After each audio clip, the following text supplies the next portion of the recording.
This episode of the Nerf Herder Council is brought to you by Audible. Visit audibletrial.com/NHC for your 30-day trial and a free audiobook download.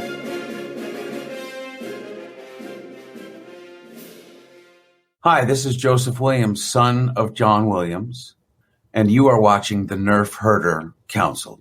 Why, you stuck-up, half-witted, scruffy-looking Nerf herder! You can't use that word!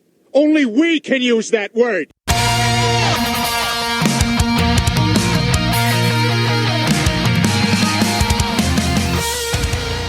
You're tuned in to the Nerf Herder Council, your source for Star Wars opinion, conversation, and debate. Featuring your hosts, JT. Stormtrooper armor deflects everything except Orback hooves. They're like a horse version of Thomas the Tank Engine. AJ. Yeah, Rebels is a lot like our show, where we think we have a good idea and then it just fails in execution.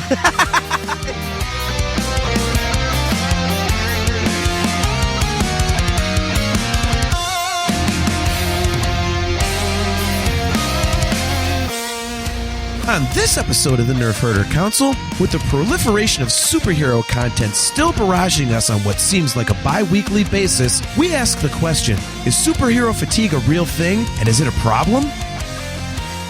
This is the Nerf Herder Council.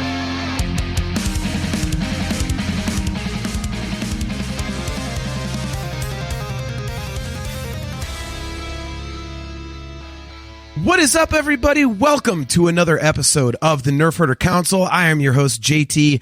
We are live on the Facebook pages and YouTube channels of not only the Nerf Herder Council, but also the Virtual Cantina Network. If you are watching on YouTube, don't forget to click that like button, click that subscribe button, and smash that notification bell so that you are notified every time we go live. As always, we are brought to you by Audible. Go to audibletrial.com/NHC for your 30-day trial and a free audiobook download. If you would like to get some customizable Nerf Herder Council swag, just go to shop.nerfherdercouncil.com. Or if you would like to pick up some kick-ass Virtual Cantina Network gear, you could do that as well. Just go to tpublic.com/user/virtual-cantina. As usual, guys, the opinions presented here don't necessarily, jibe with the opinions of most of the people here on the Virtual Cantina Network, and there might be a little bit of bad language in our show. No promises. We try to keep it clean, but sometimes, shit happens. There you go. Real quick note before we get into tonight's topic.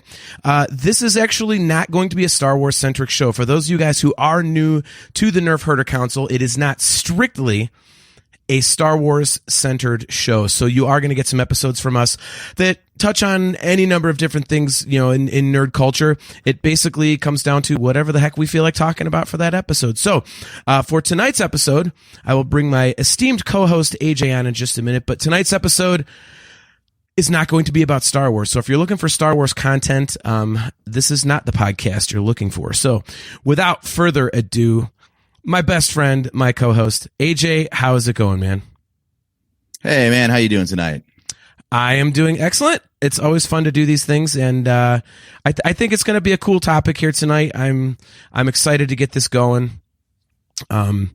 It's something that you and I have talked a lot about recently, and I think it bears discussing. So I'm looking forward to getting into this with you. First and foremost, without giving away any spoilers, just a teeny bit of Ahsoka talk here. Did you notice how Purgle sucks so bad that they had to bring in some OG help to take people's mind off of them in that episode last night? I just want to point that out. I'm not wrong. I got nothing, man. I don't know why you are so bent out of shape over space whales, but it's okay. They suck. Hey, they whatever. suck. Peridia was awesome. I have certain thoughts about what I hoped was going on in last night's episode when you see like kind of flashing behind the teeth and whatnot. Well, like I say, save some spoilers here, but I know what I hoped was happening. And of course it didn't. And I would also like to say that apparently Purgle are bitches. So, moving on past those piles of fat, blubbery space trash. onto my fat blubbery trash ass talking about some nice nerd segue stuff. there, buddy. There we go. Look Nice at that. segue. Nice Good job. and self-deprecating. All right. So as I said, this is something that you and I have talked a lot about, and you're going to take the lead on this one because you're much better at these sorts of topics than I am, and you're also a little bit more, I would say, educated in the source material at this point. But as the title of the show said, we're talking about superhero fatigue, and basically the question is, are people getting sick of superheroes? Are there too many superhero movies out there? What is going on with that? So I'll let you lead it off because this was your idea. So why did you bring this one to the table? Well, to get a little meta with it, it started from the idea that every time I talked to you and asked, like, have you seen the latest Ant-Man, or have you seen Guardians 3, or have you seen Thor Love and Thunder, or so on and so on and so on, you're like, nah, I don't care about that multiverse crap. And you're not alone in that, though. So, like, because we were all about the MCU right up through Endgame, right? Yeah, and very then much so. Everything since then, it feels like, you just can't be bothered. Even your favorite character, Captain America, they had that Falcon and Winter Soldier series to follow on from it. And have you even finished that yet? I have not. The only series that I finished 2 series so far. I finished Hawkeye and I finished WandaVision. Yeah. So you've got very little experience in all the post-Endgame stuff, and what is, I don't know if it's even officially going to be part of the multiverse saga or not, because Phase 4 is very splintered. That's something we'll talk about tonight. And just like everything coming out these days through a variety of reasons is just like the reviews are getting worse. The box office is down on most of them. Some of them are just outright bombs, especially if you're talking about DC. Yeah. So I thought it bared discussion to try to figure out, like, from your personal perspective, why is it that you take this genre that you love so much and you like had every movie was a must-see event, and now we've got as much or more content since the last thing that you were really invested in, and you just kind of signed out wholesale. So hopefully we can kind of figure out, where you're grinding against it, and then maybe that'll shed some light on why people in general seem to be kind of tiring on it, Yeah. Well, I mean, it's a good jumping off point. For me personally, and I've said this on previous episodes, it really does come down to this concept of the multiverse is just tiring. The stakes aren't there. Even in what seemed like kind of like a smaller movie in the original, Infinity Saga was something, let's say, like Ant-Man. You knew there was something larger at play. You knew they were driving towards this penultimate, collision with Thanos, and you didn't know what you were going to get in terms of the story for that. But Brandon Baker checking in. Good to see you, man. He says, "What's up? Good to see you, man. Thanks for tuning into the show. Appreciate you." You knew what you were going to get, and it was going somewhere. And I enjoyed that.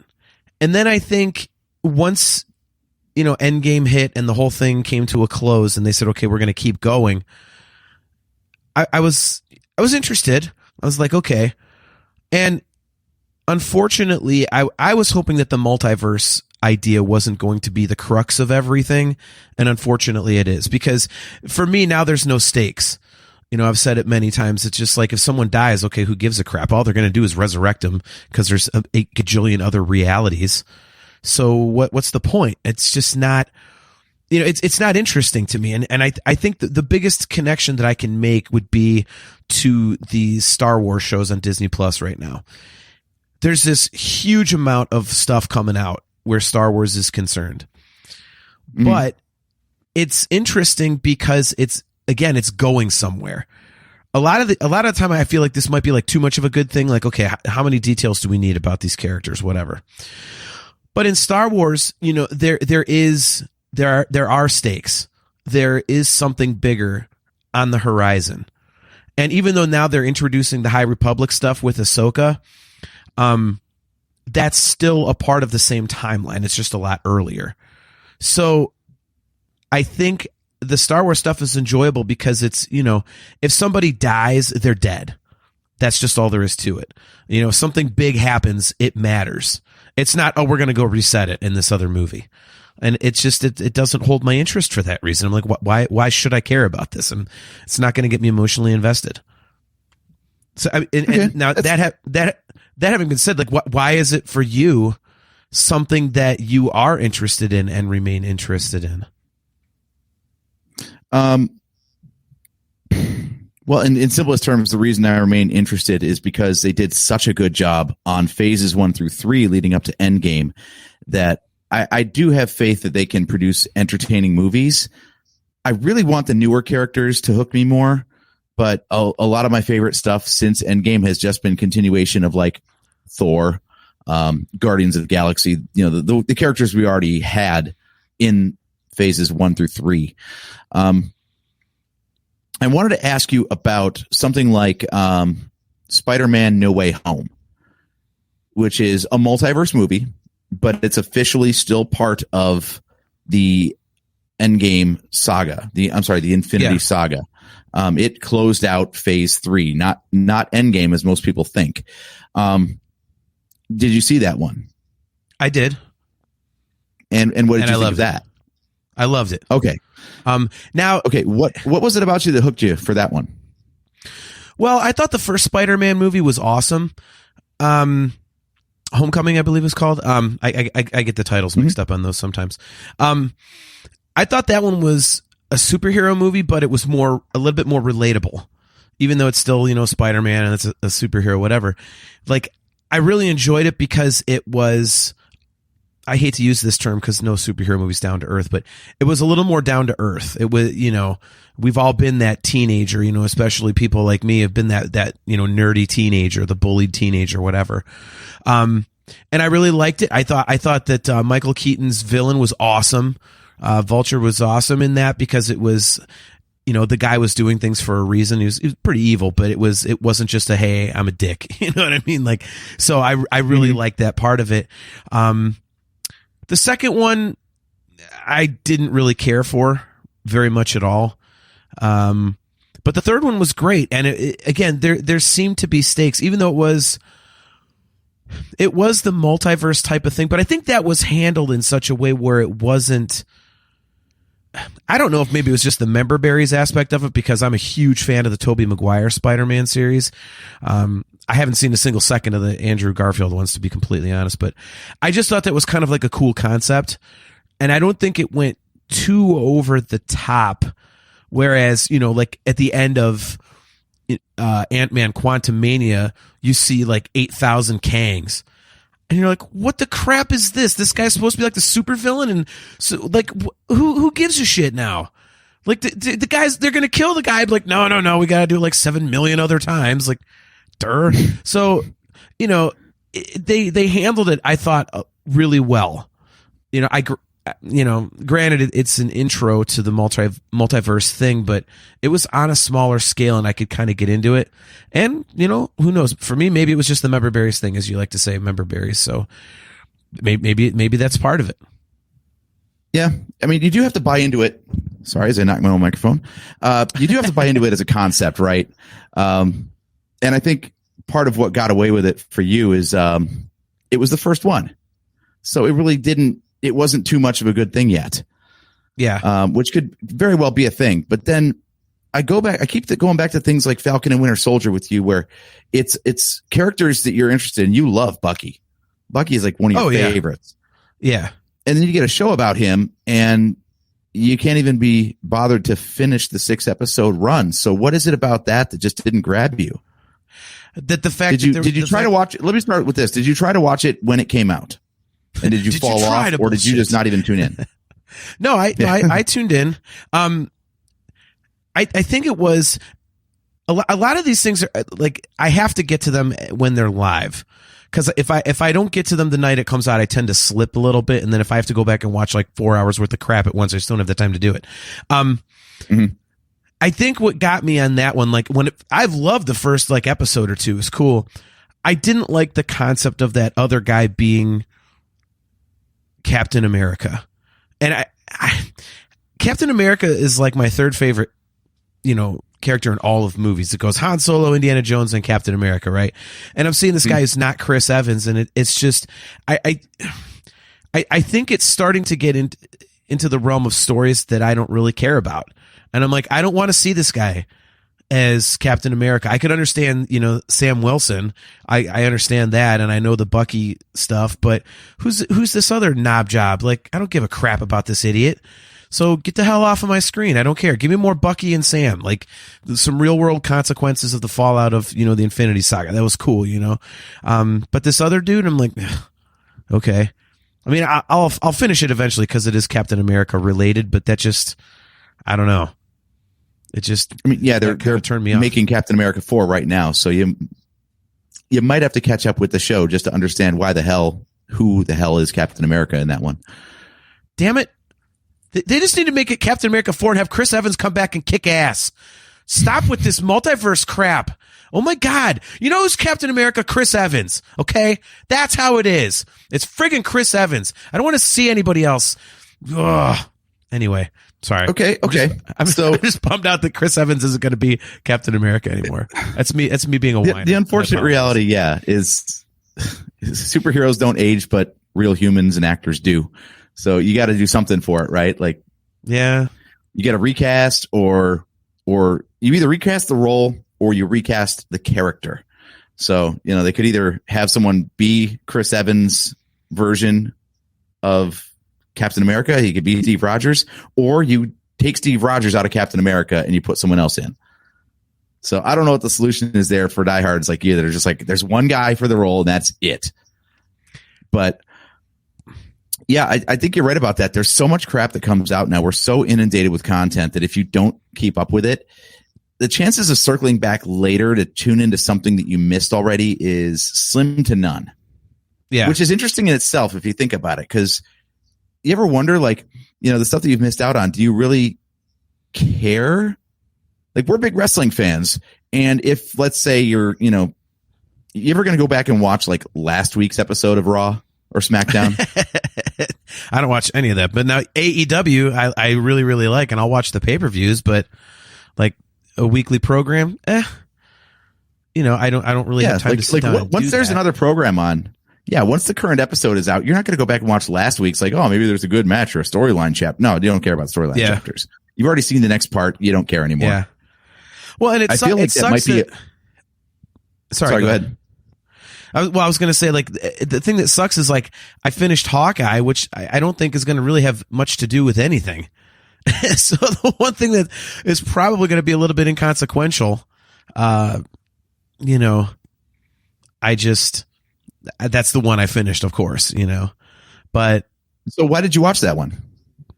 Cause I love Hawkeye and I love the original Avengers, and I knew it wasn't going to be some, hey, here's this other dude. No, it's just going to be Hawkeye. Like I said, I liked the real world aspect of things. The way that Falcon and Winter Soldier started out, I liked that. And then, Hawkeye was like that too. He's with his family and stuff like that. And I thought that was cool. It grounded things, and it was interesting to me. It was a fresh take on something that I liked. I just think with all this other stuff, like, I know Loki's like this hugely popular character. I don't dislike Loki, but I was never one of those people that's like, oh, Loki's the greatest thing ever. Like, I mean, it's cool and everything. And then when I heard what the show was about, I was like, yeah, boy. And I think the other thing that got me was having WandaVision be like one of the first things they put out. I did not like that show. I was like, what the crap is this? I mean, I did not like that at all. It seemed completely pointless to me. And it kind of turned me off to future shows, because I'm like, if this is going to be this artsy fartsy, like weird cerebral crap all the time, like, what is the point? Like, I'm not interested in that. I'm just not. That's not why I go to watch that sort of content. I don't. And it just, I didn't like it. Oh, well, she got so pissed off. She created a whole little mind box to keep everybody. She I don't want to hear it. Like, it's just not my thing. And if they're going to do weirdo crap like that all the time, I don't want to see weirdo crap. So I see. That's the thing is, it's like I can't tell from our topic tonight. I don't know if it's necessarily fatigue on my end so much as it is I don't like the directions it's going. Because if they were to just kind of like do like phases 4, 5, and 6, and it was kind of like heading towards this apex like they did with phases 1, 2, and 3, I would be into it. I mean, I like the characters enough. Well, I think you're onto something there, because Phase 4 alone has more content than phases 1 through 3 combined, which is crazy when you think about it, because there was 24 movies, I think, or something in the first 3 phases. I mean, it was a ton of stuff. One, yeah. So you got 24 movies, and yet in Phase 4, let's see, we had 6 episodes of Falcon and Winter Soldier. We had 6 episodes of Loki. We had 9 episodes of WandaVision. Was it 6 episodes of Hawkeye? Yeah. Okay. 6 or 8 episodes. I think it was 6 episodes of Ms. Marvel. So there's already 5 Disney Plus shows. Sorry, let's roll She-Hulk into that for another 6 episodes. We have Moon Knight, that weird that one-off Werewolf by Night, whatever that was. I haven't seen that one. I wasn't even aware that existed. And then you got all the movies. Yeah, you got all the movies. You got Shang-Chi. You've got Thor: Love and Thunder. You've got Black Widow. You've got, the list goes on and on and on and on and on. And it's not really clear yet from Phase 4 exactly where they are going with this. There's been some multiverse stuff, but it's not really been connected. We don't see a team being cohesive as far as like, you could see the Avengers forming through Phase 1, right? And as the team expanded through Phase 2 and into Phase 3, like, you felt it. There were like, there was interconnectivity in the movies. It's not really there in Phase 4, and there's so much stuff to watch. And finding out that none of it really is talking to one another, behind the scenes, basically, because it's all being made concurrently, so no one knows what the hell anyone else is doing. It's hard to stay invested in that, because I've been watching it going like, okay, where's the tie-in? Where's the thing that's going to make sense for the next thing? And oftentimes it's just not there. Or they're just throwing a bunch of crap on the wall in Phase 4, and they've yet to actually start tying it together. Well, and it goes back to what it could just be burnout. There's so much stuff to watch. And when there's that much, they went for a quantity over quality approach in Phase 4. I think they just tried to sustain the momentum and the hype by keeping the machine going, right? Yeah. And I think it might have backfired a little bit on them. Yeah. So my excellent buddy Torres, good to see you, man. I will see you on Saturday night. You get to haul gear for us this time, but it's worth it. He says, but 3. He likes lifting heavy things. It's fine. Yeah, very heavy things, like $30 omelets. Holy God, can that guy eat? He says, but 3 was hands down the best one. Okay, 3, what? Like Guardians of the Galaxy 3? Like, which one are you talking about, man? Clarify that. Phase 3, maybe. Jump on the Phase 3. Okay. Yeah, you know what I think it kind of comes down to, AJ, is a term that you and I used about Doctor Strange 2, unfortunately, and then it basically came to fruition again with Ant-Man, Quantumania and stuff. Is it starting to become nothing more than a special effects dump? And at some point, like, it looks amazing, but it's like we've seen some of the craziest stuff you could possibly see. Okay, so where's this going? I mean, if it's supposed to have this universe changing implication, like, at least let me know what the hell I'm watching. And, to something you said, a little bit earlier, there were a couple shows you mentioned in there that I didn't even know existed. And there's ones that I forgot existed. Moon Knight. Okay. So Torres clarified. You were right, AJ. He meant Phase 3. Man, I would have to see which movies are in which phases, Torres. I can't disagree with that, because I loved all of the movies. The only thing in the Infinity Saga that was kind of crappy was the Hulk movie. That was just not great. Everything else. This is a good lineup. Okay, what do we got? All right, so Phase 3. I'll give you some of the highlights. You had Captain America: Civil War. Okay, banger. Guardians 2, awesome. Yes. Black Panther, really, really good. Yes. I like that one. Captain Marvel. Yes. Obviously, I both love of the Avengers movies. Okay. Yep. You love Captain Marvel? Yeah, dude, I'm a fan of that. You know why? It occurs more in like a real world. I like that. It's when it's a little more relatable. I think it's kind of cool. You know what I mean? It's just not one of my favorites, cool, but it's cool. Yeah, I know I'm in the minority there, but the first Doctor Strange. Excellent. I really love that one. I do too. Thor Ragnarok, best of all time. Awesome. There you go. That's my favorite MCU movie. No, the best of all time, remember, is Captain America: First Avenger, but we'll digress there. That's actually a previous show. If you want to do that, go to our back catalog. we've got our rankings going on there.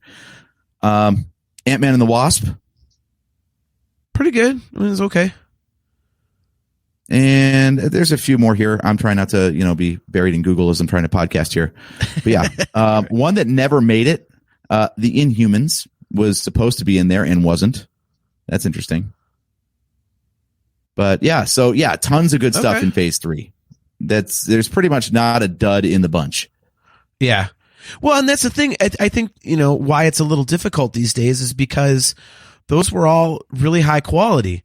And they've put out some dumb stuff since then. I mean, the shows, like I say, Moon Knight, I love Oscar Isaac. Oh, and the Spider-Man movies. Spider-Man. Okay. Spider-Man 2 and 3. Well, that second one was, that was not good. But, yeah. Still better than the Hulk. But yeah, like Moon Knight, I couldn't have cared less. And what was that? I like that one. I didn't even watch it. But isn't it like Egyptian background type stuff or something? Like, yeah, it has to deal with crap that or something. Okay, see, I'm not really into like mummy stuff like that, so maybe that's what it was.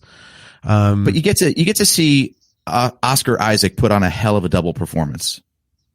Okay, well, he plays, all right, maybe because the guy's got basically like multiple personality disorder, so he plays like this meek guy and then this totally like suave, awesome, badass like secret agent type of guy. And yeah, watching him flip flop between the two is actually pretty awesome.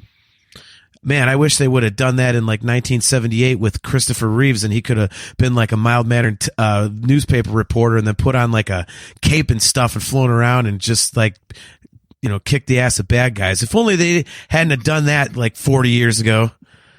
Anyway, Kale, good to see you, man. Our good friend Kale McLeish. He says, I'm more likely to take AJ's side on bests on that front. He also asks, will they ever make a solid standalone Hulk? Did they need Ruffalo to make it work, or is Hulk just not interesting enough alone? We can sidebar that. That's a legal thing. Yeah, it's a property rights thing. Yeah. Do you think that for him to star in it, it's like Universal's got to be involved or something. Yeah, I would watch that. And I think Ruffalo was definitely, I like him better than Edward Norton. I mean, Edward Norton wasn't bad. I just thought that first one was just wasn't, I don't know. It wasn't good. And so go ahead.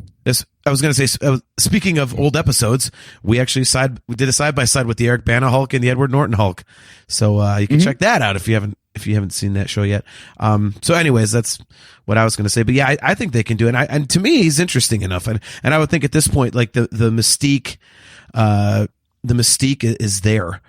The people want to see that movie. It's kind of like one of those fan things. So. Oh, Amanda Wall's jumping in. Good to see you. I heart your kidneys. She says, I loved Edward Norton as the Hulk. Yeah, I like the Eric Bana one better. Like I said, we did a whole episode about that, and I preferred the Eric Bana one. Well, let's dive down that rabbit hole for a quick second, though. I want clarification. Okay. Did you love Edward Norton better than Eric Bana as the Hulk, or did you just like Eric Bana's movie, The Hulk, better? I think it was just called liked. Hulk. I think it was both. I liked the movie better. It just seemed like there was more going on. It was like, and part of it, I'll be completely honest, was kind of visual, because that Eric Bana one like looked comic booky. It had the comic book wipes and stuff. It was kind of cool in that way, kind of campy. And I don't know, like Edward Norton into the camp sometimes, but not all the time. Like Phase 4 is getting more comic book accurate, and you're like, nah, man, not from me. But dude, because like it's all like it's just, again, this multiverse and like what that stupid pink thing that was running around in Ant-Man Quantumania. What the hell is that? It was like a walking Jell-O mold, for God's sakes. Like, what the hell? Like, I get it. That's in the comic book. That doesn't mean you have to put it in the movie. That character's a piece of shit. It's like Geode. Stop it. It's I knew you were going rock. It's a rock. No one wants to see a rock trying to hit on chicks. That's dumb. And a walking Jell-O mold, like, was it funny? Ha ha, yeah. But I don't want to see it in my superhero movie. It's stupid. I mean, it's like, well, what are you going to do next? Like, my God, if I was in those meetings and some guy's like, you know what I want to do? I want to bring in the Jell-O mold guy. I'd be like, you know what we're doing then? You know what I'm doing? I'm bringing in a giant piece of shit. I'm doing like Chet from the end of Weird Science. I'm bringing in like a giant turd with a face. There. You happy now? Now we've got excrement as a character. So there. I mean, ugh. I just love that we're pulling the bridge too far card now after we loved a talking tree and a raccoon and Howard the Duck coming in and Cosmo the dog. I mean, where does it end? But okay, Cosmo the dog. You got a guy that shrinks down to the size of an ant. That's okay. Okay. I understand what you're saying, and you're not wrong. But at some point, doesn't it just strain credulity, even in the realm of superheroes? I mean, it was a stupid looking, like, I mean, it was a stupid looking Jell-O mold looking. I don't even, like, it wasn't even like, it didn't even look like an alien. It was like, it had like googly eyes. It looked like some third grader's art project or something. Like, what the hell is that? They couldn't have made it look more alien or something. It was just dumb. I'll agree with you, man. Quantumania is bad. It is not a good movie. Yeah, Amanda agrees with me. Kale agrees with me. You know, and he also says Quantumania was kind of dumb overall. Yeah, you know, like, but yeah, Kale's comment, you know, those were handled brilliantly. Yeah, like, I mean, we laughed about it when we saw Guardians of the Galaxy. Like, oh, it's a talking tree. Like, it's dumb. Yeah, but it was, you know, they put emotion into it and they put some gravitas to it. I mean, that's the thing. Have you seen Guardians 3 yet? I've seen it in pieces. I keep falling asleep, and it's not because it's bad. I've really enjoyed what I've seen. Every time I try and watch it, I'm just completely just exhausted. So I have to go and sit through it like in one sitting. Damn, I was really hoping you'd seen that one, because that's in the phase of movies that we're talking about, and yet I liked it.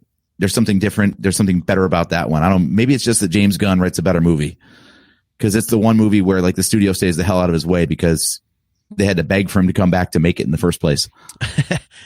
No, isn't that the one where the actor said, okay, you know what, we're not going to do this anymore unless you get him back? Because that was the whole social media thing, wasn't it? Where one of those cancel culture things went down, where they found tweets from like 20 years ago or 15 years ago and said, oh, you're fired. And finally the actors went, well, you know what? If he's not doing it, we ain't either. And they went, uh-oh, we don't got a movie. Yeah, they found tweets from like 2013 or something. And then Batista, of course, was the first one to speak up and be like, well, if you want Drax in your movie, you better get James Gunn back as director. Right. Yeah, see, Kale nails it. He says there's a suspension of disbelief with the Guardians characters because the weirdness then leads into great characters. Mr. Jell-O is just nothing.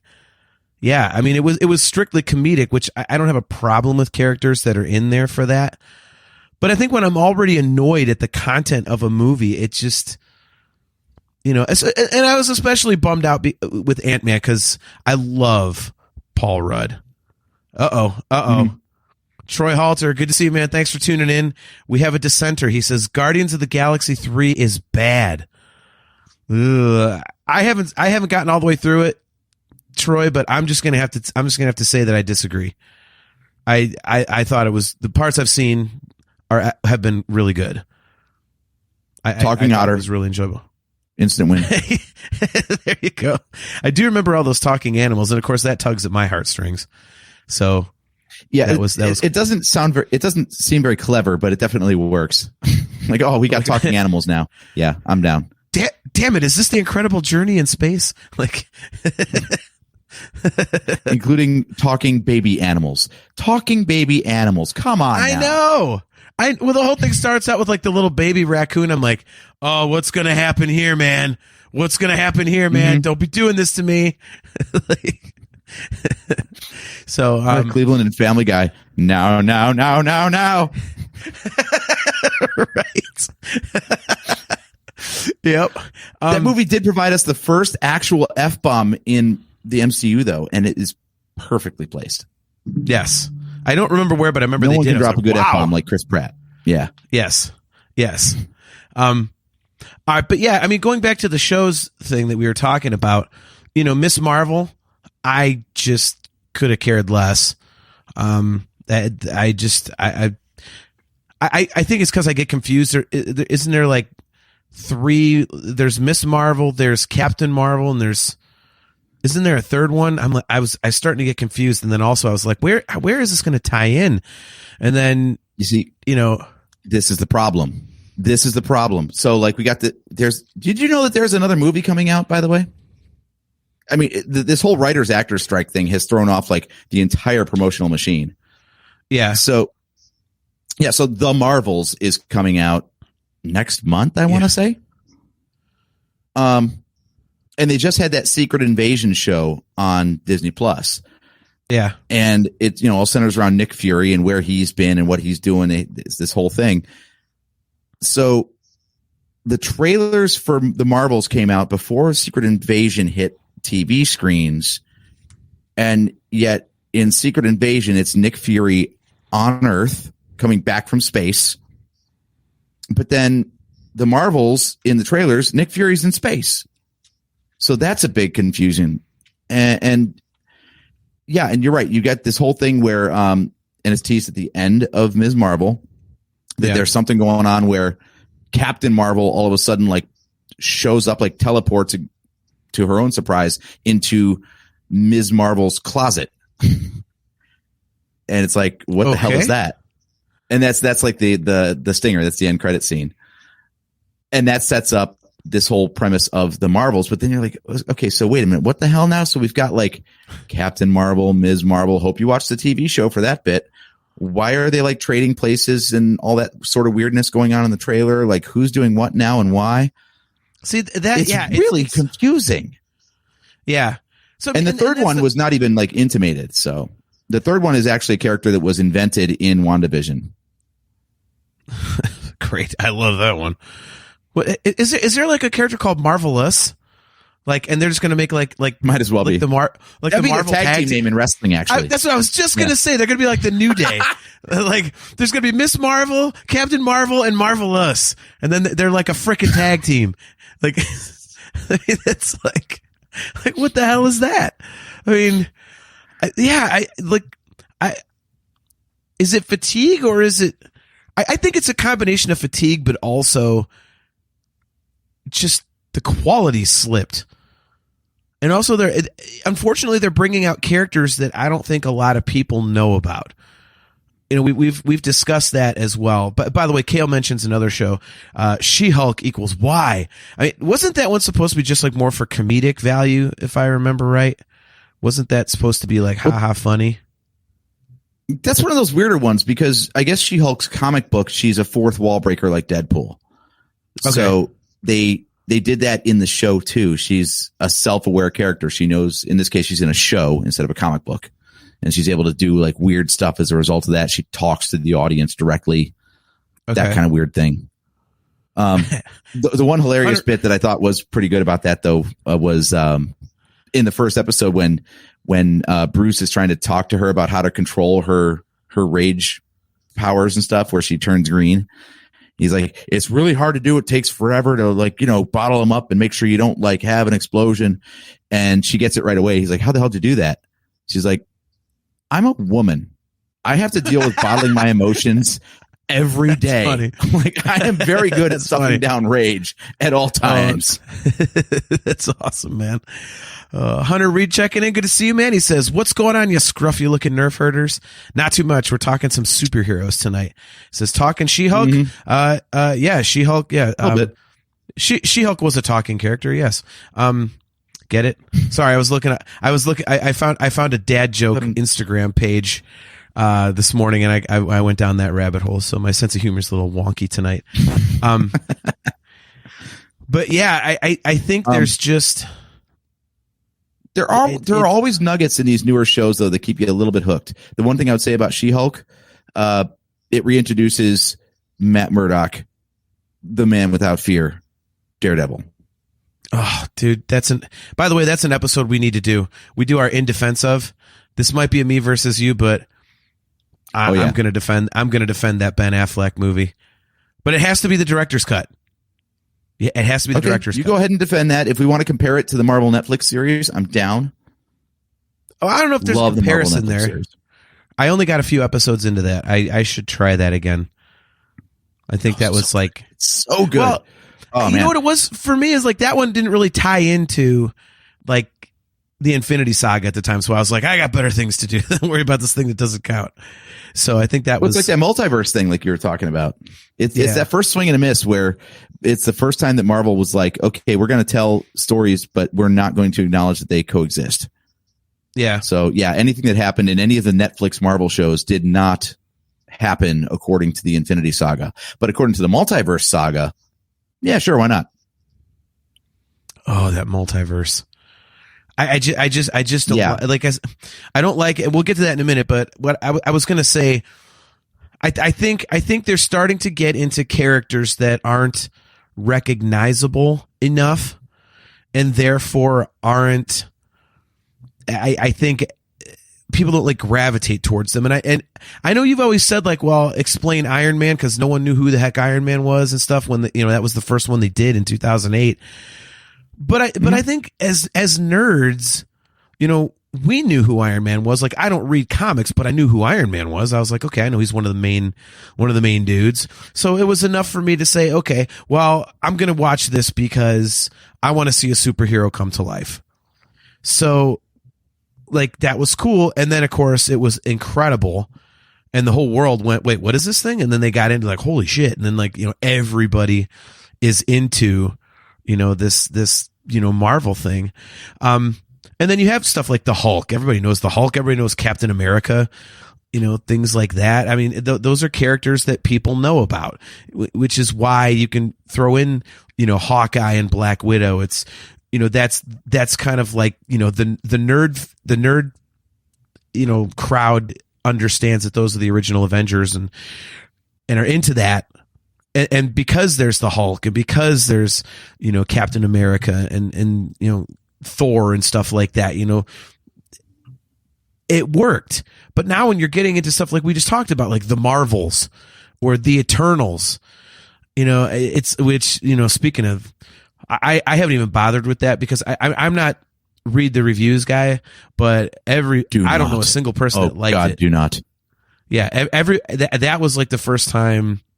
Oh my, that was the first time that I was like, yeah, I think I'm going to skip this because the whole world said it was a piece of trash. So, Amanda that was the Walls, first time I watched the trailer. The first time I watched the trailer and said, no, thank you. Yeah. I don't whatever they were trying to do was like Marvel-esque, but they just weren't getting it right, Yeah. Amanda Walls, no wonder you get along with my wife so well. She says, Iron Man is my favorite with the little heart eye emoji. Yeah, she and I always have the argument, Captain America or Iron Man. She's definitely a Tony Stark fan. So, that one was just obviously so bad. And I have no desire to see it. And and the whole thing of it was to me, like that kind of started the downhill slide. Cause when I got the gist of what those characters were about, I was like, well, where the crap were you during the Infinity Saga? You're just like 5 a-holes on the sideline going, you handle it. Like, what the hell is that? That's just dumb. And it kind of cheapened, the impact that a character like Captain Marvel has or, Thor or something like that. Oh, there's other people that can just, they could have come in and done this. Well, what's the point? Why are you sitting there doing nothing? Now I just think you're a bunch of lazy jerks, but I'm supposed to care about you. You basically let half the universe die, but now I'm supposed to like watch your movie and be interested in you. F you. Mm-hmm. Yeah. That's the hard part about a connected universe like this is every time you're dancing around the timeline and you introduce a new character that was supposedly around for events of previous films, you're like, well, what were you doing? Were you getting a sandwich? Yeah. I mean, Yeah, like you said, half the universe is getting snapped out of existence. We've got these like basically immortal god beings in the Eternals, and they're like, it's fine. They got this. We'll get it tomorrow. Huh? The whole snap goes down. I just picture them going, "Oh man, that's gotta suck." Like, thanks for your help, Dick. Like, maybe that's where Captain Marvel was at. She was just flying out there and found the Eternals just to slap the crap out of them. The hell are you doing? Like, whack, whack, whack, whack, just beating them up a little bit. Come flying back, save the universe. Mimar's checking in. Good to see you, Mimar. She says, "Lazy jerks." Nice. That's exactly what it is. The Eternals are nothing but lazy jerks. So we figured it out. Pretty much. So we figured out one part of the I can picture like Icarus during the snap, Icarus is like, God, must suck for them. Hey, where are you going? Yeah.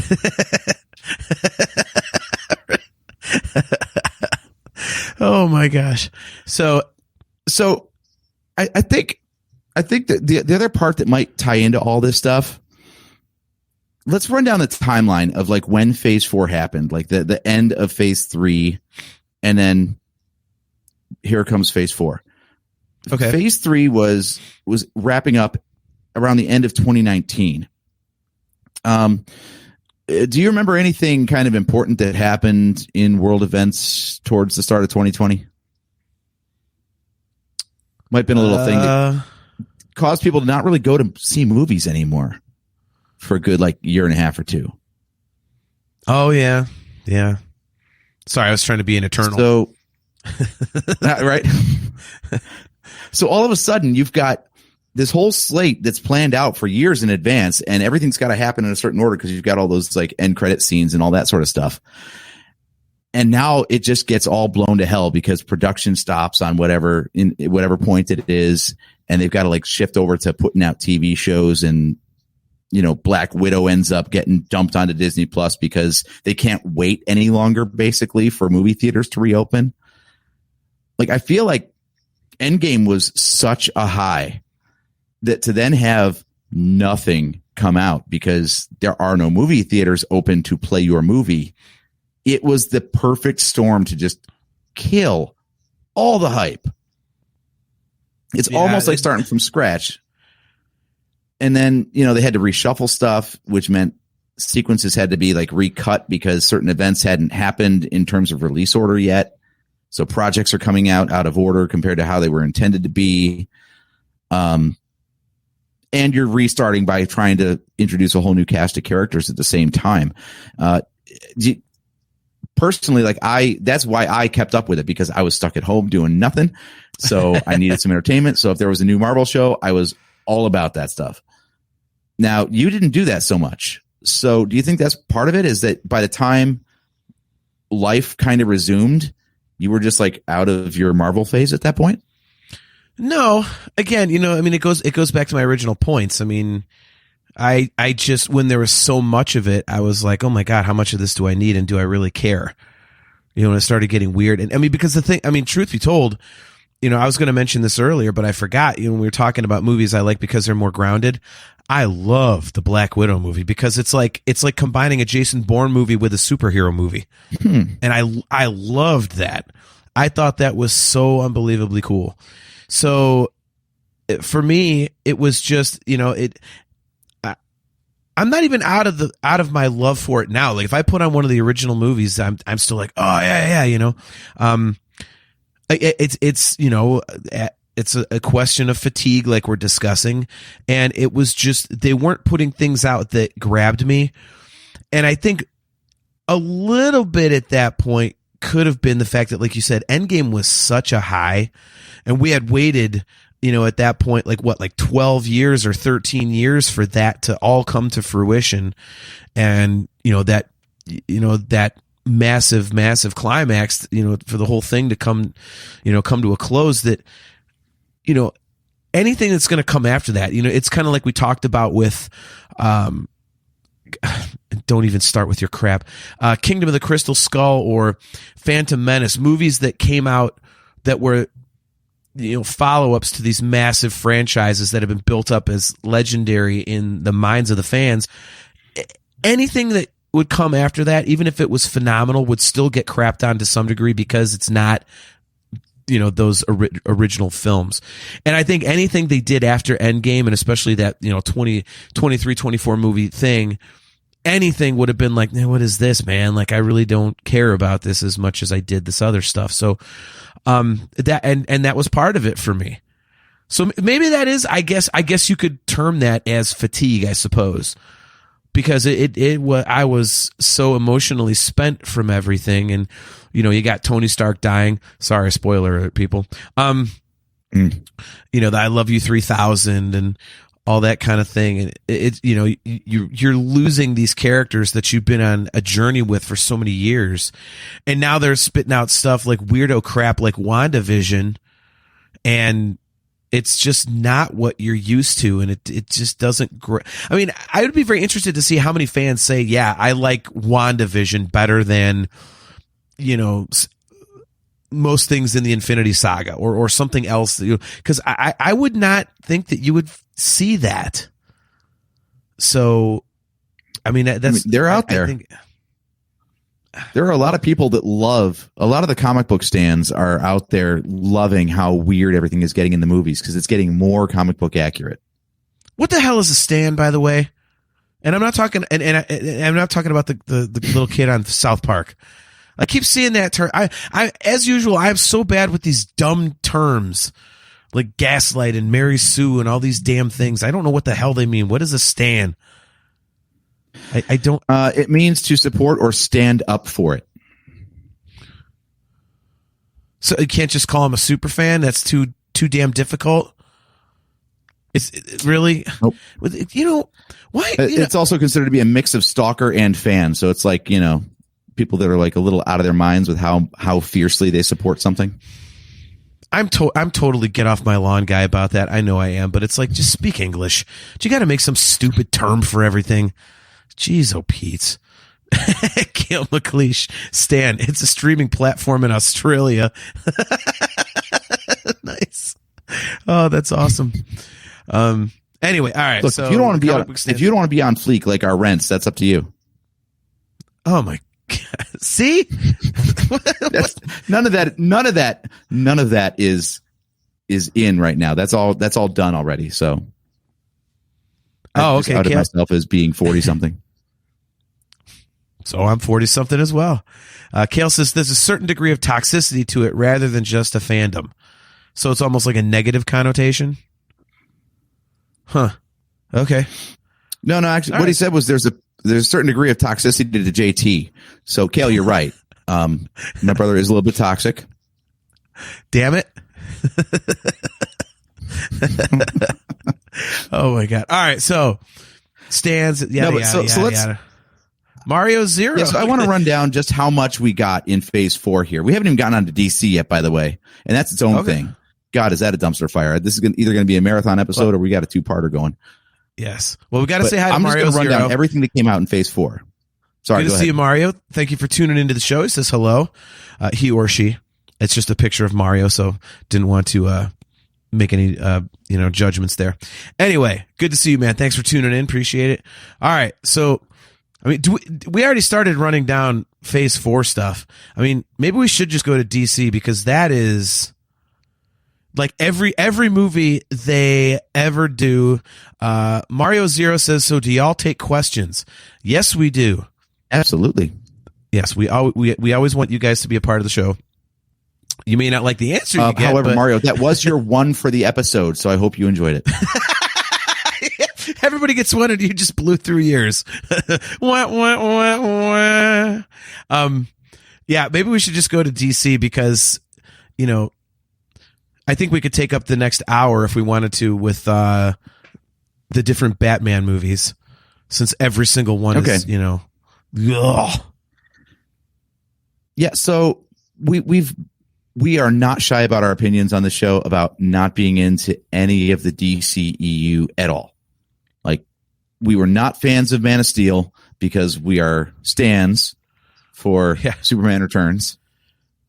We actually like the Brandon Routh Superman movie. Yeah, come at us. See, well, you timed that perfectly with Mario's question.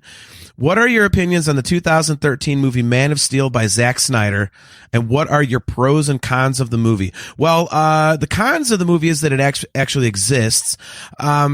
This movie is actually the reason that I got pissed off at DC, because I thought that Superman Returns with Brandon Routh was awesome. Whether or not it was because Brandon Routh was totally like a lookalike for Christopher Reeve in a lot of ways, excuse me. Maybe that's it. I don't know.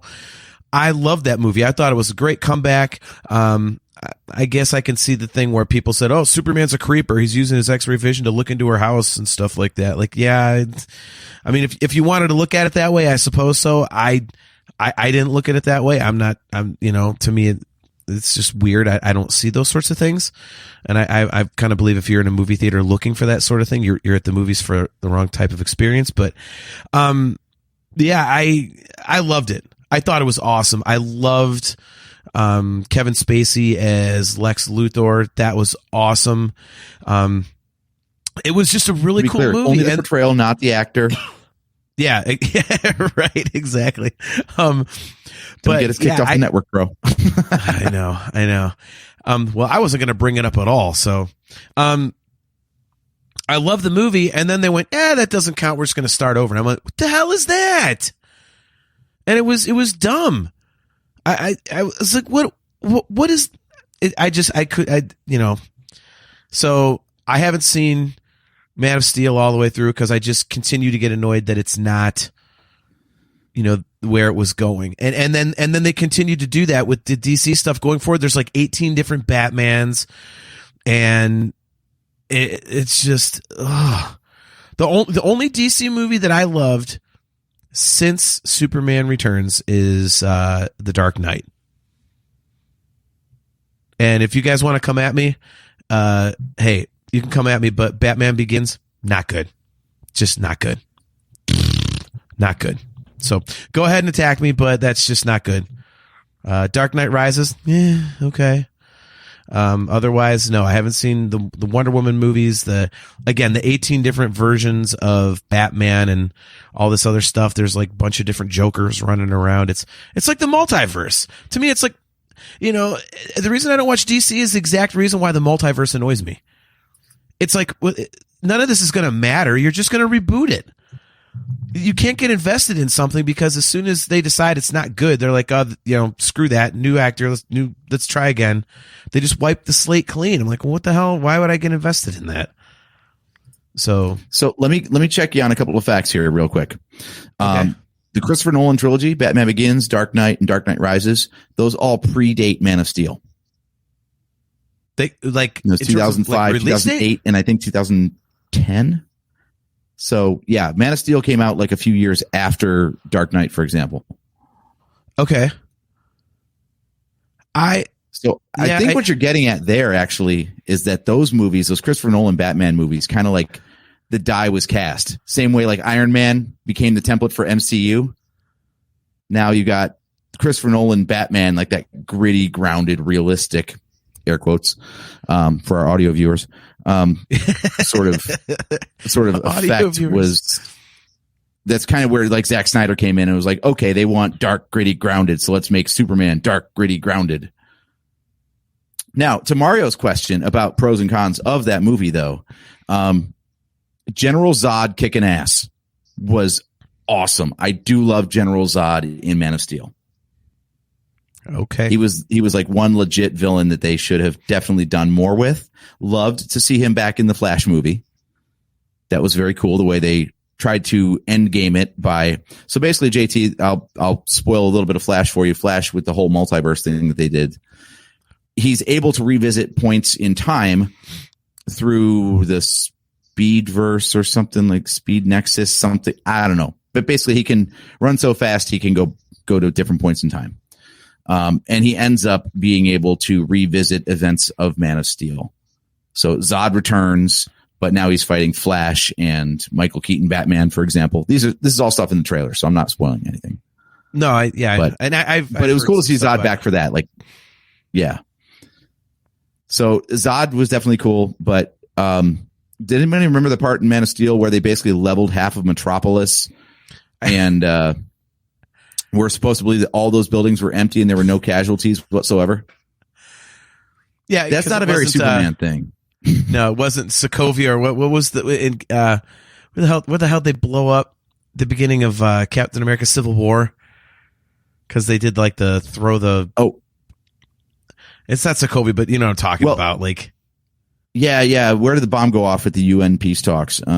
Wherever that was. It was because it was like Crossbones was like he was going to get his revenge and he threw that. Oh no, that was like Morocco or something. Yeah, it was someplace in Africa, but it wasn't Wakanda. Yeah, maybe it was Egypt. I don't know. Yeah, so that's a little more realistic. Like, yeah, hey, you killed a whole bunch of people. Like, oh crap.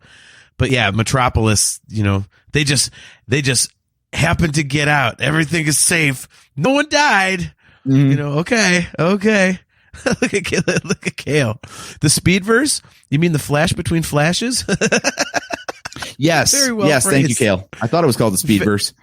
Yeah. Very well phrased.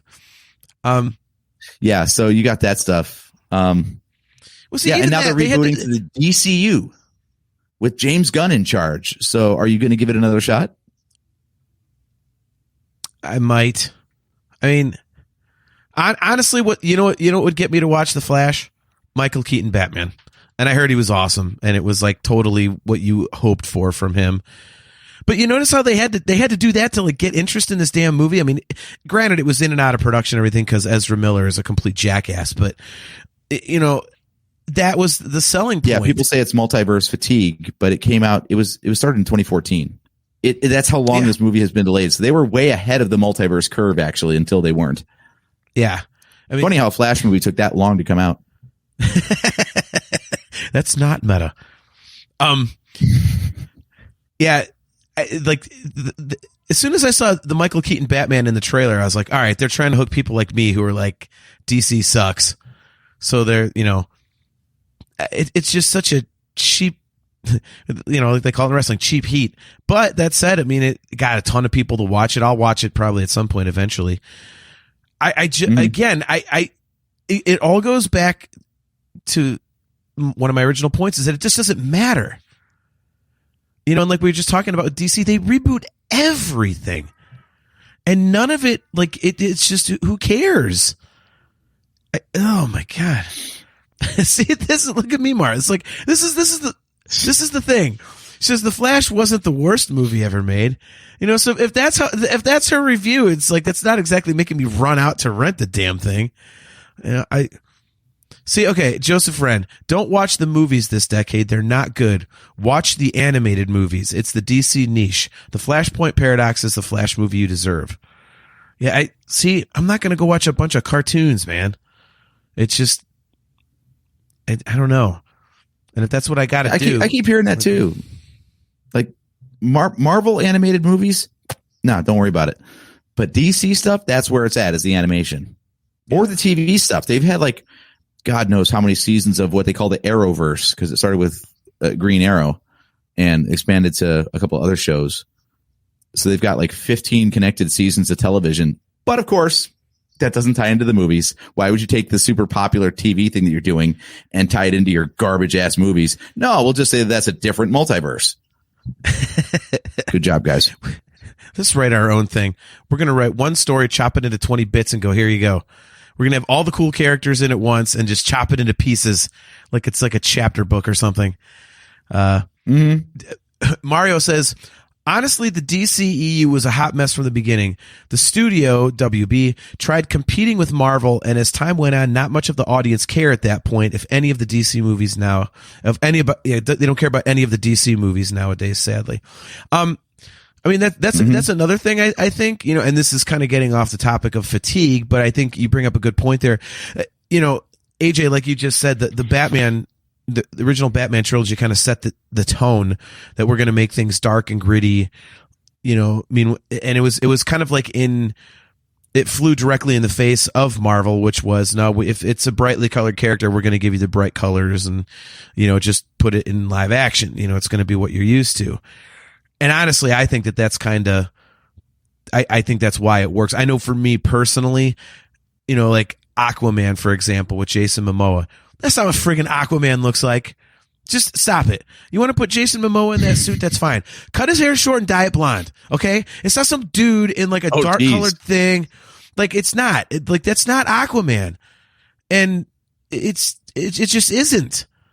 And I was like, what the hell is this? Like, this is depressing. This is not what this looks like. And oh yeah, we're going to make it different. You know, people want something more real and gritty. Like, no, they don't.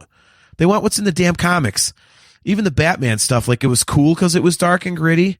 And that's quite, you know, that's very Batman-esque. So that one actually works. Okay, great. But then they did it with every frickin' movie.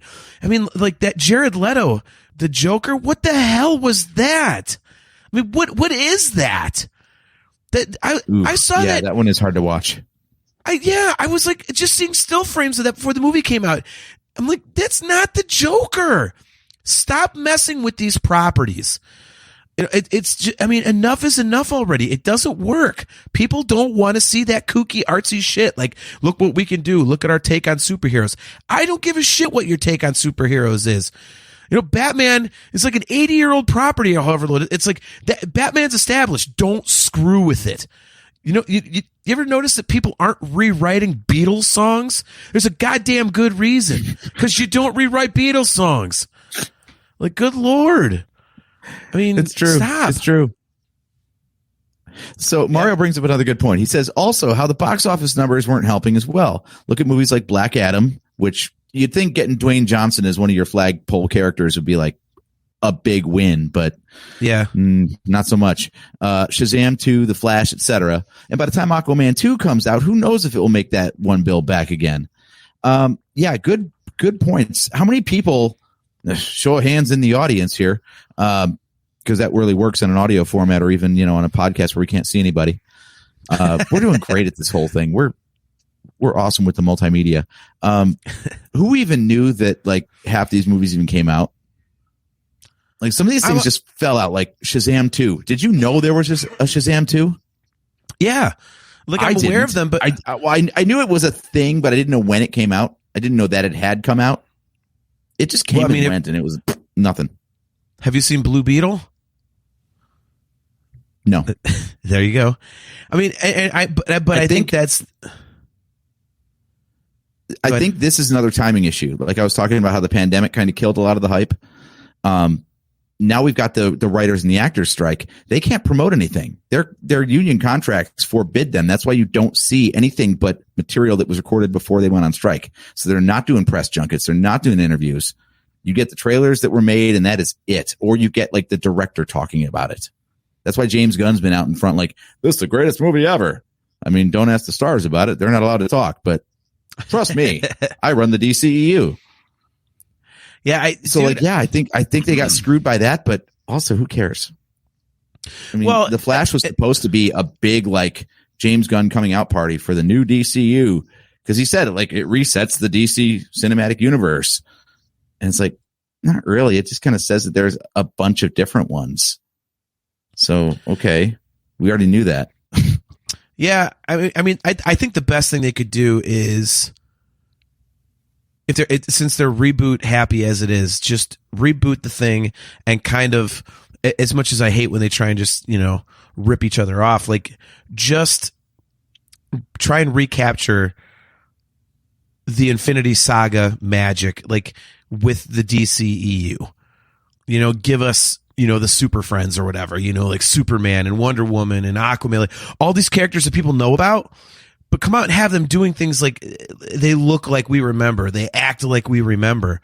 You know, stop with this. We have to compete, so we have to be different thing. Like, no, people want to see superheroes. Like I know, like you know, like I just said about Aquaman.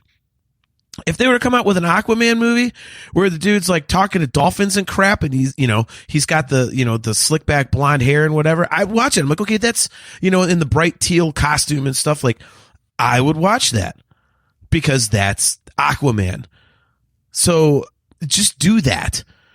As much as it would be obviously trying to recreate a formula, it's a formula that works.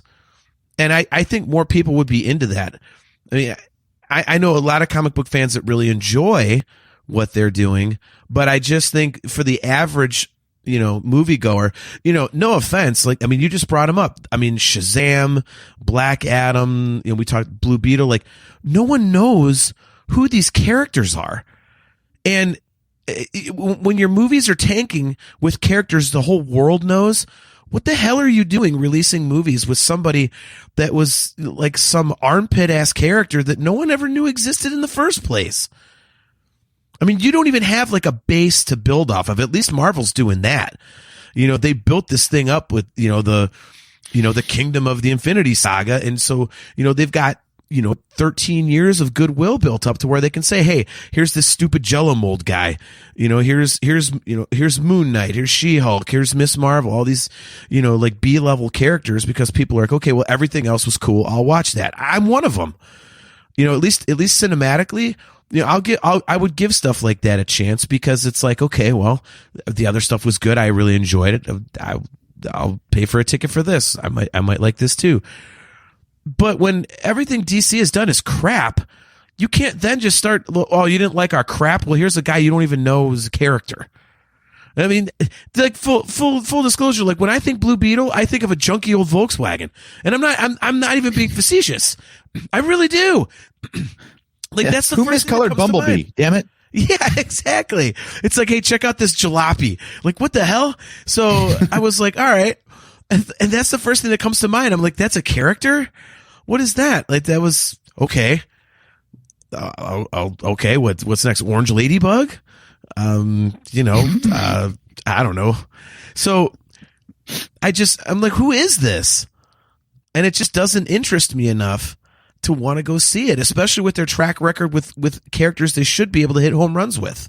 So, the DC fatigue is a whole nother topic. I mean, because it is, you're tired of crappy movies and investing your time into something that's probably going to suck. So this is interesting. So what you're saying is that basically there are two separate problems going on. It's not that the superhero genre as a whole is played out, because we haven't even talked about like non-MCU or DCU/DCEU stuff.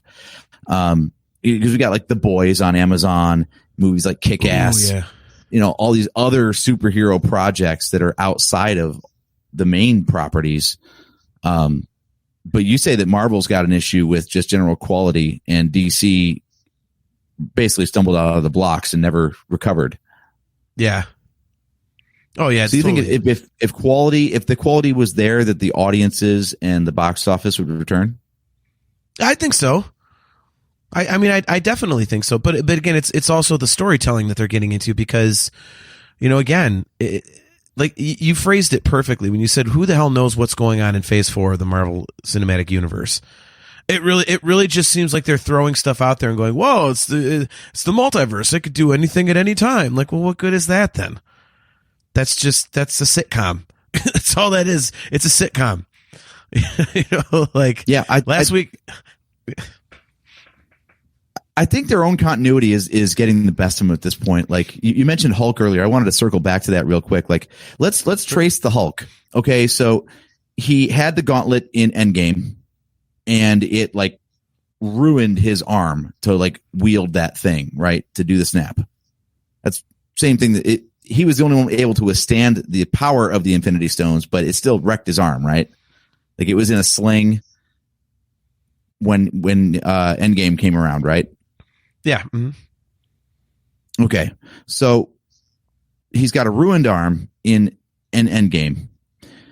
Then he shows up in, what is the phase 4 that he's in? Shang-Chi. I think he makes a cameo or something. See, I don't know. He shows up as a hologram as Bruce Banner later, and his arm is still in a sling. So his arm is still wrecked in that one. But then he appears in She-Hulk, and his arm is totally fine. No explanation given. So he already became Smart Hulk, right? We had that established. Yeah. Right. Where it was Bruce Banner in Hulk's body. Now all of a sudden, then we've got Bruce Banner showing up as a hologram with an arm sling. So post Endgame, he is now able to go back to being Bruce Banner. He's not just stuck being Hulk who's smart. And then he's back to being Smart Hulk, but with no ruined arm. in She-Hulk. Like, it doesn't track. It doesn't make any damn sense. And I think it's just because they got so many stories being written all at the same time that the effects studios do not have time to track this stuff and keep it consistent. Yeah. Either that or, you know, when he showed up as a hologram with his arm all messed up, they were just about to introduce since it's a multiverse, they were going to combine Marvel and Harry Potter, and they were going to say that the Hulk was looking for Horcruxes. So that was on the table. See, and don't tell me any damn Harry Potter spoilers, since you already ruined one for me the last damn episode. The book's ended 20 years ago, dude. I can't help it. You're that far behind. Okay, but you know that I'm 20% of the way through the last book. Like, don't be screwing me, man.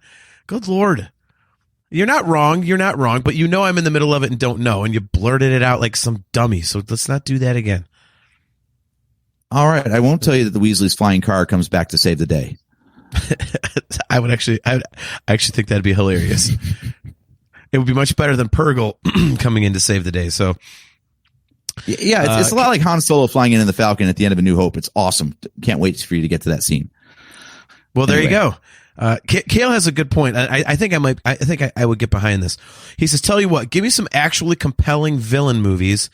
Poison Ivy could be an interesting film of how she came to be and developing her powers. We've got a world of activists. Throw her in. Yeah, it's actually, I'll tell you, the best stuff that DC has done has all been villain focused. DC has done 2 Suicide Squad movies, the second one being better than the first. They did Birds of Prey and the Emancipation of Harley Quinn, and they did Joker, and those were all some of their best movies. I think Batman has some really cool villains he goes up against as well. I mean, the Arkham trilogy, the video game trilogy is absolutely one of the best video game series there is. And you always come up against all the cool different villains and stuff like that. And I thought it worked really well. And I think they would do well to put a lot of those in the movies. And again, stay true to the comic book character. So, yeah, Mario brings up a good point. He says, well, except Catwoman from the 2000s, that we don't talk about much. Yeah, that was not good. No, we do not. Although Mario, if you haven't tuned into our show before, we do very much enjoy Batman Returns. So we will carry the flag for Michelle Pfeiffer's Catwoman.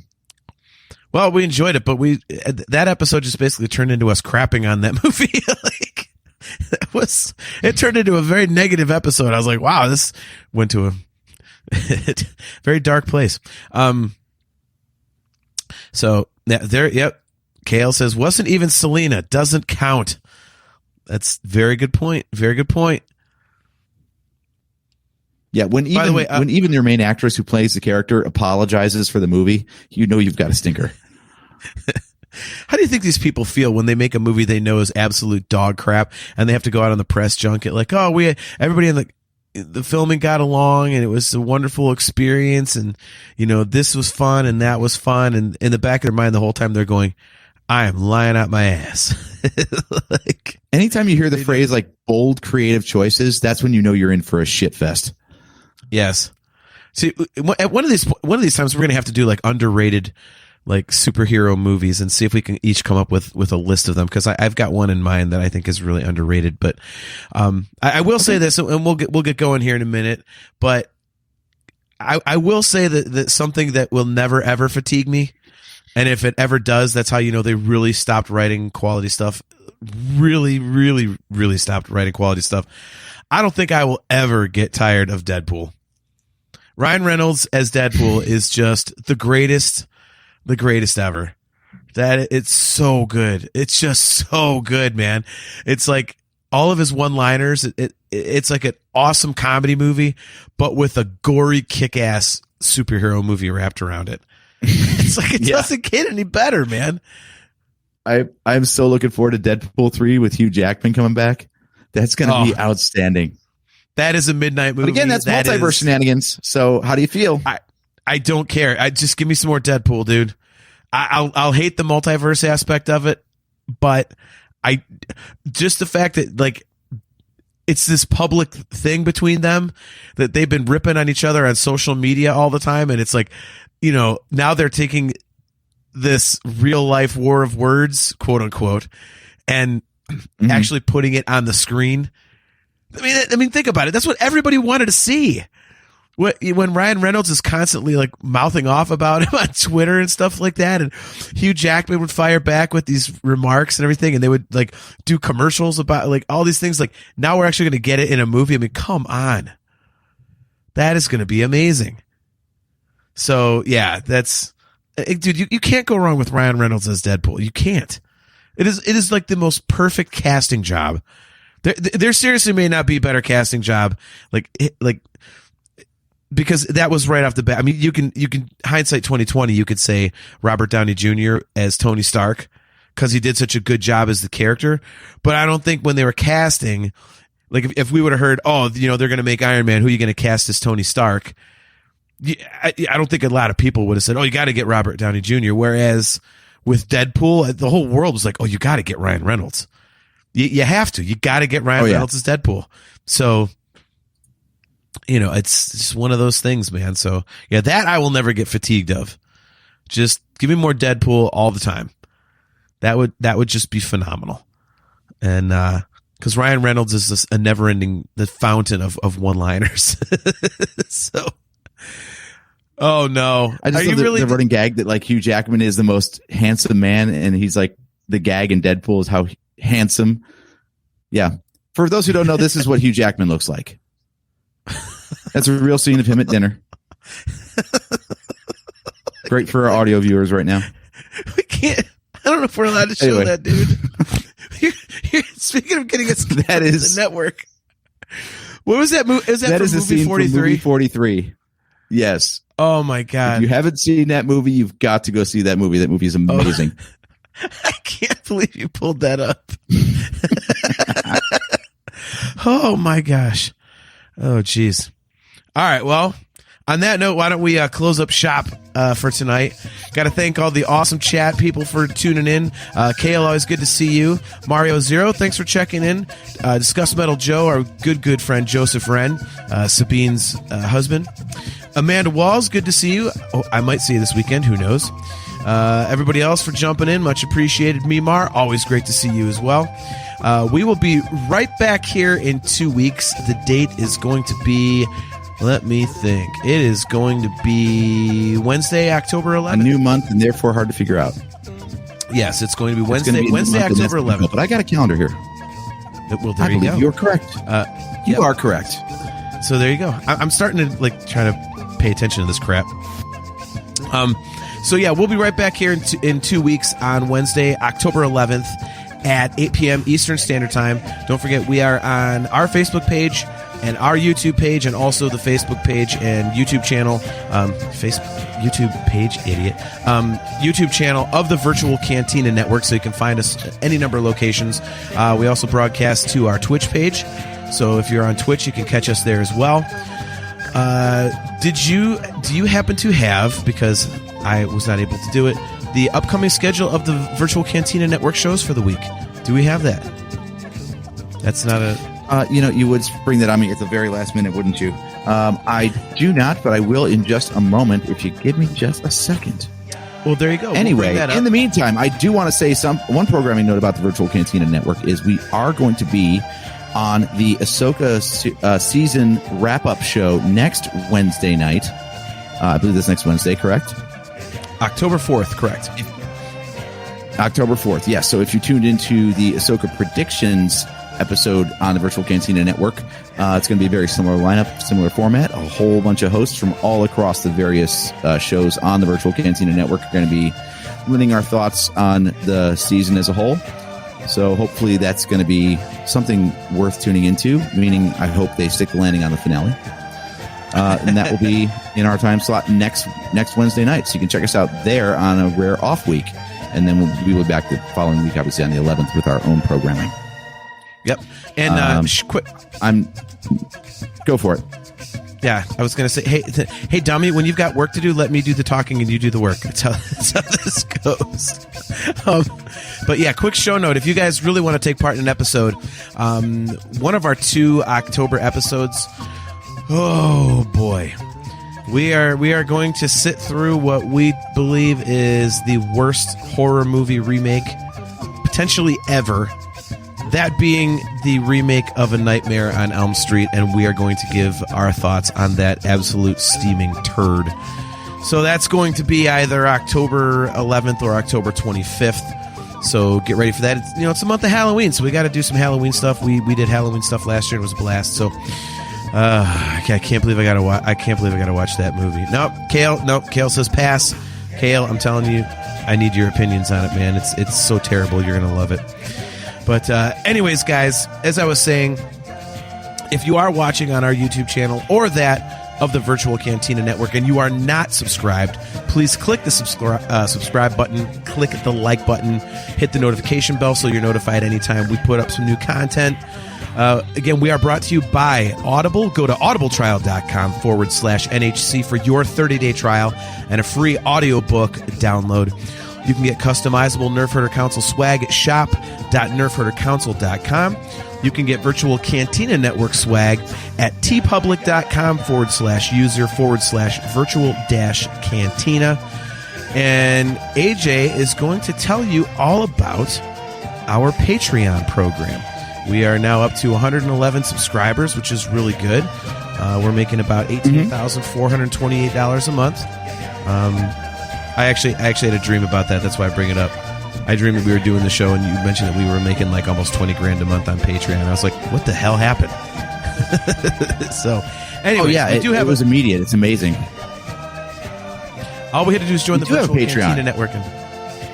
Why don't you tell the fine viewers about the Patreon? So we were starting out light on the Patreon, guys. We're not doing this to get rich. We're just doing it to make sure that we can broadcast to all the channels where you guys like to tune into us, basically.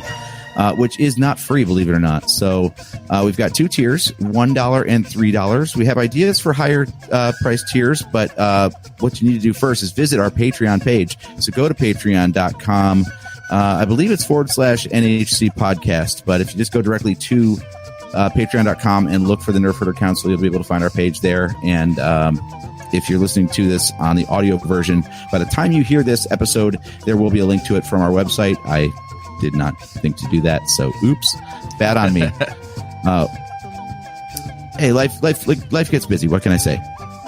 But at the $1 tier, you will get a shout out on the show, like our Patreon Mark Thrasher. Thank you so much for donating. At the $3 tier, which also gets you early audio access to all of our episodes. So every time we go live, we usually publish the audio 4 days later on Sundays. That audio will be hot and in your inbox through Patreon on Fridays instead. So you'll get it 2 days sooner. We've got plenty of ideas for additional content, like I said. So even without having to subscribe to our Patreon, you can go to our Patreon page. There's a poll up there with a couple different options of things you might like to see for additional perks.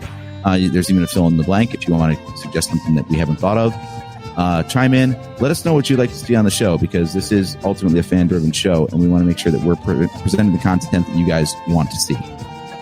Speaking of the content, no, this is my platform now, okay? I'm in charge, Phasma. I was just going to say that is the correct address, patreon.com/NHC podcast. So, the content you want to see, nice. Take it away. Go on. All right. Speaking of the content you want to see, here is the Virtual Cantina Network schedule for the remainder of the week. So, tomorrow night, we've got the VCN watch-along of this week's episode of Ahsoka. So, it is part 7, which is the penultimate episode of the season. That is going to be at 9:30 p.m. Eastern Time, 6:30 Pacific. And then Friday. Now, this one, to be clear, this one is the Ahsoka After Show, also talking about part 7 of season 1 of Ahsoka. But this is at midnight on Friday Pacific Time, which means it is actually overnight Thursday into Friday. So if you're looking for that on Friday into Saturday, you're already too late. So it airs at 3 a.m. Eastern on Friday, which is midnight Pacific Time. I know this because I looked for it last Friday night and was already too late. And then you have the Jedi Archives coming up. That is going to be covering the High Republic Adventures. That's a wrap-up show. And that is Sunday, October 1st at 11 a.m. Eastern and 8 a.m. Pacific Time. Alrighty. Well, That's your there's cue our to start schedule. talking again. I know. I thought I was on mute. I'm sorry. So, all right. So there we go. That is the schedule for the rest of the week on the amazing virtual Cantina Network. We, of course, are very proud members of that network. And hopefully those of you who are new to the show are enjoying the content. Again, if you guys have any ideas for us, you want to see something on the show, you can just shoot us an email at nerfherdercouncil@gmail.com. As AJ said, don't forget our Patreon page. It is patreon.com/NHC podcast. And guys, never forget, Purgle just suck. They just suck. That is, I will forever die on that hill. So until next time, guys, again, we are going to be doing the Ahsoka season wrap-up show with all of the other fine hosts on the Virtual Cantina Network next Wednesday. I believe it's at 9 p.m. Eastern Standard Time. And then the next regular appearance of the Nerf Herder Council is going to be on Wednesday, October 11th at 8 p.m. Eastern Standard Time at all the locations we mentioned earlier. So until then, guys, I am your host, JT, at Dog Pound Jedi. He is AJ. At Drake Adams 579. And we'll catch you next time.